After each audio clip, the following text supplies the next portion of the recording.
বেসরকারি শিক্ষা প্রতিষ্ঠানের ছাত্রের রহস্যজনকভাবে মৃত্যুর ঘটনায় বিদ্যালয় কর্তৃপক্ষের বিরুদ্ধে অত্যাচারের অভিযোগ তুলেছে পরিবারবর্গ। ঘটনাকে কেন্দ্র করে ব্যাপক চাঞ্চল্য ছড়িয়েছে মালদার মানিকচক এলাকা জুড়ে। বছর 13 অষ্টম শ্রেণীর ছাত্রের ঝুলন্ত দেহ উদ্ধারের যুক্তি মানতে নারাজ পরিবার। তবে এই ছাত্রের উপর অত্যাচার করা হয়। বিদ্যালয় কর্তৃপক্ষের অত্যাচারের মৃত্যু হয়েছে বলে দাবি পরিবারবর্গের। গোটা ঘটনায় মানিকচক থানার পুলিশ দেহ উদ্ধার করে ময়নাতদন্তে পাঠানোর সাথে তদন্ত শুরু করেছে। জানা গেছে, মৃত ওই ছাত্রের নাম শ্রীকান্ত মণ্ডল, বয়স 13। মালদার ভূতনি থানার কেদারতলা এলাকার বাসিন্দা সে। অষ্টম শ্রেণীতে পঠনরত ছিল সে। মানিকচক ব্লক অফিস সংলগ্ন এলাকায় অবস্থিত রোজমেরি মিশনারি স্কুল নামে একটি বেসরকারি এই শিক্ষা প্রতিষ্ঠানে পড়াশোনা করত সে। বিদ্যালয়টি আবাসনে অন্যান্য ছাত্রদের সঙ্গে থাকত সে। বুধবার গভীর রাতে ঝুলন্ত দেহ উদ্ধার হয় তার। এক ঘরে বহু ছাত্র একসাথে থাকার পরও একজন ছাত্র কি করে গলায় ফাঁস দিয়ে আত্মহত্যা করলো, সেই প্রশ্ন যেন রহস্য বাড়াচ্ছে। গলায় ফাঁস লাগিয়ে আত্মহত্যার কথা মানতে নারাজ পরিবারবর্গ। তবে এটি আত্মহত্যা নয়, বিদ্যালয় শিক্ষকদের কর্তৃপক্ষের অত্যাচারী মৃত্যু হয়েছে বলে দাবি পরিবারের। রাতে আওয়াজ করা নিয়ে বিদ্যালয় কর্তৃপক্ষ তাকে দোষী করে অত্যাচার করে বলে অভিযোগ পরিবারবর্গের। পরিবারের দাবি, এই ছাত্র বিদ্যালয় থেকে ছুটির সময় বাড়ি গেলে আর আসতে চাইতেন না। এইভাবে পরিবারের সন্তানকে হারাতে হবে, কান্নায় ভেঙে পড়েছে পরিবার। এই ঘটনা প্রকাশ্যে আসতেই বৃহস্পতিবার সকাল থেকে বিদ্যালয়ে পাঠরত অভিভাবকদের মধ্যে ব্যাপক উদ্বেগ দেখা যায় তাদের সন্তানদের জন্য। বিভিন্ন প্রান্তের অভিভাবকরা বিদ্যালয়ে নিজেদের সন্তানদের সাথে দেখা করতে ছুটে আসে এবং কথা বলতেও আসে। এ ধরনের ঘটনা ঘটে যাওয়ায় সঠিক তদন্তের দাবি তুলেছেন অন্যান্য ছাত্রদের অভিভাবকরাও। এদিকে বিদ্যালয়ের কর্ণধার তথা প্রধান শিক্ষক সাজির হোসেনকে মানিকচক থানার পুলিশ ডেকে পাঠায় এবং লাগাতার জিজ্ঞাসাবাদ চালানো হচ্ছে। বিদ্যালয়ের শিক্ষিকা লক্ষ্মী রানী সরকার জানিয়েছেন, রাতে চিৎকার করা নিয়ে সপ্তম এবং অষ্টম শ্রেণীর ছাত্রদের ডাকা হয়। অষ্টম শ্রেণীর ওই ছাত্রই চিৎকার করেছিলেন, স্বীকারও করে। তবে কোনোভাবে মারধর করা, শারীরিক অত্যাচার চালানোর কথা এগুলি সম্পূর্ণ মিথ্যে। হঠাৎ করে গভীর রাতে ছাত্র ঝুলন্ত দেহ উদ্ধার হয়েছে। প্রায় 200 ছাত্র বিদ্যালয়ে পঠন পাঠন করে। বিদ্যালয়ের আবাসনে প্রায় 135 জন ছাত্র থাকে। যে ঘরে সপ্তম অষ্টম শ্রেণীর ছাত্ররা একসাথে থাকছিল, সেখানে ঝুলন্ত দেহ উদ্ধার হয়। আর দেহ উদ্ধারের ঘটনার পর থেকে মানিকচক জুড়ে এই বিদ্যালয় পরিকাঠামো ব্যবস্থা, প্রশাসনিক অনুমতি নিয়ে প্রশ্ন তুলেছেন সাধারণ মানুষ। পর্যাপ্ত নিরাপত্তা ব্যবস্থা কোথাও কি খামতি রয়েছে, সেই প্রশ্ন তোলার সাথে প্রশাসনের অবহেলার অভিযোগও তোলা হচ্ছে। ল্যাপটপ কিনলেই ছাত্রছাত্রীরা পেয়ে যেতে পারেন 1 কোটি টাকা পর্যন্ত স্কলারশিপ। 2 লক্ষ থেকে স্কলারশিপে টাকা পাওয়ার সুযোগ। এটা ছাড়াও 25টি গাড়ি জেতার সুযোগ রয়েছে। আছে 48টি মোটর বাইক জেতার সুযোগও। এছাড়াও থাকছে 450টি ইলেকট্রনিক প্রোডাক্ট, যেমন TV, fridge, washing machine, laptop, micro oven, mobile phone সহ অসংখ্য উপহার জেতার সুযোগ। এখানে মাত্র 21,000 টাকা থেকে শুরু করে বিভিন্ন দামের ল্যাপটপ পাওয়া যাচ্ছে। এই সুযোগ সীমিত সময়ের জন্য, তাই আর দেরি না করে আজই চলে আসুন রায়গঞ্জের নেতাজি সুভাষ রোডের হাজারিলাল পেট্রোল পাম্প লাগোয়া রিলায়েন্স ডিজিটাল শোরুমে পুরস্কার জেতার সুযোগ গ্রহণ করুন। ছেলেটা যখন ছেলের বাপ 12:10 আমাকে ফোন করে আমার বাড়িতে, যে মামা বলে আমার ছেলে খুব অসুস্থ, কেউকে আমার বাড়ি থেকে পাঠাও। তখন আমি দেখলাম যে কেউকে পেলাম না, তো ওর মানে পিসির ছেলে, ওই যে শত্রুঘ্ন মণ্ডল, তাকে পেলাম। বললাম, রে তোর বলে মামার ছেলে বলে খুব অসুস্থ, মাস্টার ফোন করলে তোর মামাকে, তোর মামা দিল্লি থেকে আমাকে ফোন করলো যে তুই তাড়াতাড়ি যাও, গার্জেনকে কল করলো। তখন ও মানে ওই যে ছেলেটা মারা গেছে তার মা ছিল মায়ের বাড়িতে 800 জকিটোলাতে।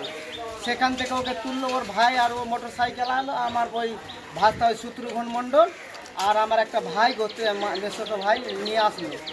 আসার পরে ওরা কিন্তু পৌঁছায়নি। ইতিমধ্যে আমার ওই জামাইয়ের কাছে দিল্লিতে ফোন চলে গেল, আপনার ছেলে মারা গেল। কে ফোনে বলেছিল? মাস্টার বলেছে, মাস্টার কোন মাস্টার, স্কুলে মাস্টার বলেছে। তারপর আমাদের বললো নাকি আমার ছেলে শ্রীকান্ত মারা গেল। তখন আমরা সরাসরি আসলাম। আসার পরে মাস্টারে যখন গেটে ঢুকলাম, বসালো, বসে মাস্টার আমাকে একটা আলোচনা করলো যে ছেলেটা একটু বদমাস টাইপের ছিল। 9:30 সময় নাকি ক্লাসে না খাবার রুমে সিটটি মেরেছে। ও বলছে সিটটি মারার, তো জিজ্ঞাসা করেছে, বলে কোনো ছেলে বললো না, বলে ওরা বলে ইউনিয়ন করে বলে না, এই কথাটা বললো। কিন্তু ছেলেকে ওই বিরুদ্ধে কিন্তু টর্চিং করা হয়েছে। মাস্টার স্বীকার করছে না, কিন্তু ছেলেকে টর্চিং করেছে। কারা করতে পারে? ওই মাস্টার যে দেখাশোনা করে, কি রেজিমল স্যার নাকি, স্যারের নামটা আমি অত জানি না। ওই স্যার নাকি ইনকোয়ারিতে থাকে, দেখাশোনাতে থাকে। ওই স্যার কিন্তু বাচ্চাকে টর্চিং করেছে। সে কারণে কি মারা যেতে পারে? দীর্ঘ বিশ্বাস শুনেন না। তারপরে আমরা যখন তদন্ততে গেলাম সকালবেলা, বাচ্চাদের জিজ্ঞাসা করছে, রে এই যে ছেলেটা কোথায় ছিল, কোথায় এই বেডে ঘুমিয়েছিল, তো একে তোরা ফাঁসি লিখতে, ওরা বাচ্চাকে শিখিয়েছে না কি বলেছে, ও বলছে যে বাচ্চারা ফাঁসি লেগেছে। বলছে তোরা কেউ দেখেছিস? বলছে আমরা কেউ দেখিনি ফাঁসি লাগতে, আমরা কেউ দেখিনি। মাস্টার এসে রুমে যখন চিৎকার করেছে ওরা উঠেছে, বলছে ছেলে আবার আতঙ্কতে বলছে না ভয়ে বলছে, সে প্রমাণ পাওয়া যাচ্ছে না যে ছেলেরা আতঙ্কতে বলছে। কিন্তু মাস্টার একটাই কথা বললো যে ওই ওকে ধমকেছি যে তুই শিখতি কেন মানে। কিন্তু আমাদের দীর্ঘ বিশ্বাস মাস্টার ধমকায়নি, ওকে টর্চিং করে দিল। টর্চিং করে কি বলছে স্কুল কর্তৃপক্ষ, কি বলছে কিভাবে মারা গেছে? বলছে স্কুল কর্তৃপক্ষ তো এখন ফলস বলছে যে ছেলে ফাঁসি লেগে গেছে, আর যা প্রমাণ দেখে দেখা যাচ্ছে ছেলে ফাঁসি লাগেনি। ছেলে কি একাই থাকতো? যে না, অনেক ছেলে আছে, 70-80 জন ছেলে আছে একাই। আর ছেলে যেখানে শুয়ে আছে ওইখানে ফাঁসি লাগছে না, অন্য জায়গায় যেয়ে ফাঁসি লাগে। আমি মাস্টারকে জিজ্ঞাসা করলাম যদি ওই কুন্ডিতে ছেলেটা ফাঁসি লাগে ছটপট করবে না, বিছানা আছড়াবে না, কেউ জানবে না? আর একদম গরুর সিটের মতন সিট আছে, ট্রেনের মতন সিট, ধাক্কা লাগবে বাচ্চাটা জানবে? মাস্টার কিন্তু সেই প্রতিবাদ বললো না। আমি যে বাচ্চাটা যখন ফাঁসি লেগেছে, আপনারা কি অনুমান করছেন? হ্যাঁ, আপনারা কি অনুমান? আমি তো অনুমান করছি মাস্টার টর্চিং করেছে, ওই ভূত আছে, ছেলে মারা গেছে প্রাণে। দীর্ঘ বিশ্বাস ফাঁসি লাগেনি। যে কুন্ডি দেখাচ্ছে ওই কুন্ডিতে ঝুল লেগে আছে, মাকড়সার ঝুল, আর চাদর এত মোটা চাদর ওই কুন্ডির মধ্যে ঘুষবে না। আমি তো দীর্ঘ মাস্টারকে বলে দিয়েছি যে এটা ফাঁসি নাই, এটা আপনারই টর্চিংয়ে হয়েছে। স্কুলের বিরুদ্ধে অভিযোগ করবেন? হ্যাঁ, বা স্কুলের বিরুদ্ধে অভিযোগ করবো তো আমি পুলিশের কাছে। হ্যাঁ, কি চাইছেন এখন? আমরা ন্যায্য বিচার চাই। কি হয়েছে, কেন হলো এই মতো হলো কেন? আরও তো অনেক ছেলে আছে, আরও তো দুর্ঘটনা ঘটবে, এটাই আমরা সূক্ষ্ম বিচার চাই।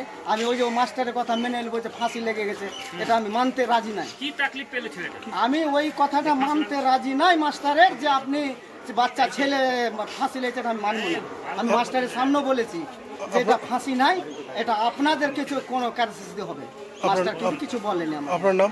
আমার নাম প্রবীর মণ্ডল। কে হয় আপনার? আমার নাতি। ঘটনা গরমের ছুটিতে ছেলেটা বাড়ি গেছিল, ছেলেটাকে স্কুল আনার জন্য বারবার বাড়ি থেকে বললাম, যে ছেলেটা বলছে যাবো না।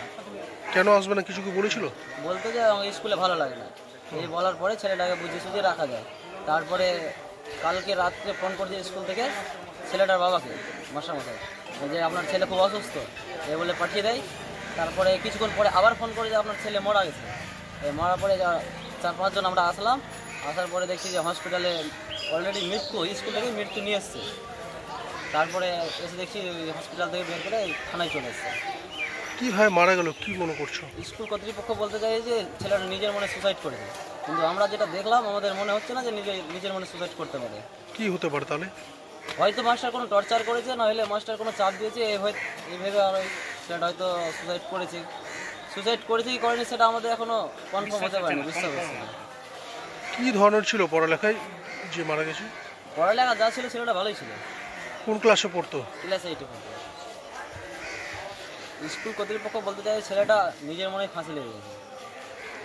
তোমাদের কি অনুমান হচ্ছে নিজে মারা গেছে না অন্য কিছু হতে পারে? আমাদের মন বলছে না যে নিজে মারা গেছে, আমাদের মনে হচ্ছে যে স্কুল কর্তৃপক্ষের কোনো এখানে ফল্ট আছে। কোনো রকম কিছু বাড়িতে সমস্যার কিছু কথা জানিয়েছিল, কিছু না, বলেছিল? সে তো 8 দিন পরে ফোনে কথা বলতে পেতো। তার আগে কথা বলতে পেতো না? না, 8 দিনের আগে কথা বলতে। আচ্ছা, মানে 8 দিন পর স্কুলের সিস্টেম নাকি 8 দিন পরে ফোনে কথা বলতে পারে। আচ্ছা, কিছু জানিয়েছিল ফোনে? না, ফোনে কিছু জানাইনি। কি চাইছো এখন তোমরা? আমরা সত্যটা জানতে চাই, আমরা সিসিটিভি ফুটেজে দেখতে চাই যে ছেলেটা সত্যি নিজের মনে সুসাইড করেছে না মাস্টারের কোনো চাপে, না মাস্টার কোনো ফাঁসি লাগিয়ে দিয়েছে, এটা আমরা দেখতে চাই। তো আমাদের পুলিশ এখন আমাদের কিছু বলেনি। কালকে আমরা রাত্রে এসেছিলাম 2টার দিকে, তো অফিসার ঘুমিয়েছিল, সিভিকগুলো বলেছিল যে 8টার পরে কথা হবে। অভিযোগ করবে স্কুলের বিরুদ্ধে? হ্যাঁ, আমাদের অভিযোগ করবে। হ্যাঁ। কি নাম তোমার? আমার নাম রামচন্দ্র মন্ডল। কে হয়? আমার ভাতিজা হয়। আজকে সকালবেলা হঠাৎ ফোন আসে আমার বাড়িতে, আমার দাদা ফোন করে বলে যে রোজমেরি স্কুলে একটা দুর্ঘটনা ঘটেছে। তো কি ঘটনা? কি দুর্ঘটনা? একটা ছেলে নাকি শুনলাম এখানে গলায় দড়ি দিয়েছে, তো খুব তড়িঘড়ি বাড়ি থেকে আসলাম, এসে দেখছি এখানে পরিস্থিতি স্বাভাবিক আছে। এখানকার মাস্টারমশাইয়ের সঙ্গে কথা বলে ভালো লাগলো। ওরাও বললো দাদা একটা দুর্ঘটনা ঘটেছে, এখন মানিকচক থানার পুলিশ এসে তদন্ত করছে, তদন্ত করে প্রশাসনই বলবে কি হয়েছে না হয়েছে। আপনার বাচ্চা তো ঠিক আছে, আপনার বাচ্চার সাথে কথা হয়েছে আপনার? হ্যাঁ এই তো আমার এখানে কি কোনো রকম সমস্যা কিছু হয় খাওয়া দাওয়া? কোনো সমস্যা হয় না। আমার এই তো ভাইয়ের ছেলে আছে, একেই জিজ্ঞাসা করে। কত বছর ধরে থাকে আপনার ভাইয়ের ছেলে? আমার 6 মাস থেকে থাকে। সবকিছু ঠিকঠাক স্বাভাবিক ঠিকঠাক, কোনো অসুবিধা নাই বর্তমানে। হিসেবে এটা তো সত্যি খুব দুঃখজনক একটা মর্মান্তিক ঘটনা। এতে তো স্কুলেরও রিপুটেশন খারাপ হয়, আর যে আদার্স বাচ্চাগুলো আছে এদেরও অভিভাবকরা হয়তো ভয় পাচ্ছে। যেমন আমি ভয় পেলাম, সকালে দৌড়ে আসলাম ছুটে আমার ভাই ছেলের কাছে যে কী হয়েছে জিনিসটা দেখা করার জন্য। তো এখন তো বর্তমানে যেটা জানছি আইসি বাবু যা বলবেন মানে থানা পুলিশ ভেরিফিকেশন করবে, তারপরেই বোঝা যাবে। কোনো অশান্তি নাই। আমি আমার ভাইয়ের ছেলেকে জিজ্ঞেস করেছি, ও বলেছে এখানে কোনো অসুবিধা নাই। আমি আবার জিজ্ঞেস করলাম কি স্যারেরা মারে, তো বলছে না কোনো কিছু নাই, মানে স্বাভাবিক আছে এখন বর্তমানে সময় স্বাভাবিক। আরও আমার এইটা ছেলে আছে প্রায়, এটাও আমার ভাগনা আছে, এ প্রায় 9 বছর ধরে থাকে সেখানে, 9 বছর ধরে থাকে, কোনো অসুবিধা নাই, সব স্বাভাবিক আছে। কি চাইছো এই ধরনের ঘটনার পর? এখানে একটাই চাইছি, এখানে যিনি চার্জে রয়েছেন স্কুলের শিক্ষক মহাশয়, ওনার কাছে একটা অনুরোধ, আপনারা সবসময় গার্ড দিন, কোন ছেলে কোথায় যাচ্ছে আপনারা ধ্যান রাখুন এখানে, কেন এরপরে যেন দুর্ঘটনা না ঘটে। আপনাদেরই সমস্যা হবে, আমাদের কি হবে? আমাদের এটা স্কুল নাই তো অন্য স্কুল আছে, কিন্তু আপনাদের যদি রেপুটেশন একবার খারাপ হয়ে যায় তাহলে অন্য অন্য ছেলের মা বাবারা এখানে আপনার এই হোস্টেলে ছেলে দিতে ভয় করবে। তো একে হেডমাস্টার মশাইকে একটাই অনুরোধ যে আপনি গার্ডে রাখুন, সবাইকে সবসময় নজরদারিতে রাখুন, ক্যামেরাগুলো ঠিক করিয়ে রাখুন, ক্যামেরা কি কোথায় কি ঘটছে যেন ওরা সঠিকভাবে দেখাশোনা করে, বাচ্চাদের কোনো অসুবিধা না হয়।